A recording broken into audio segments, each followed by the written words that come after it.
گھر میں آپ ہوتے ہیں، آپ پیرنٹس کے ساتھ عزت سے پیش آئیں، کیونکہ انہوں نے آپ کو پالا ہوتا ہے، انہوں نے آپ کے اخراجات برداشت کیے ہوتے ہیں، انہوں نے آپ کو کھانا دیا ہوتا ہے،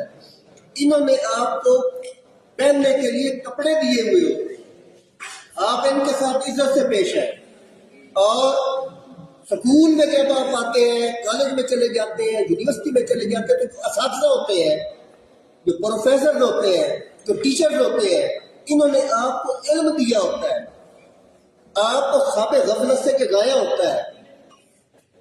آپ کو بیدار کیا ہوتا ہے، آپ کی زندگی سے جہالت کو نکالا ہوتا ہے۔ ان کا حق بنتا ہے کہ ان کو آپ ان کے سامنے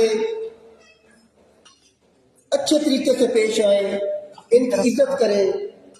ان کے ساتھ آپ گستاخی کے لہجے میں بات نہ کریں۔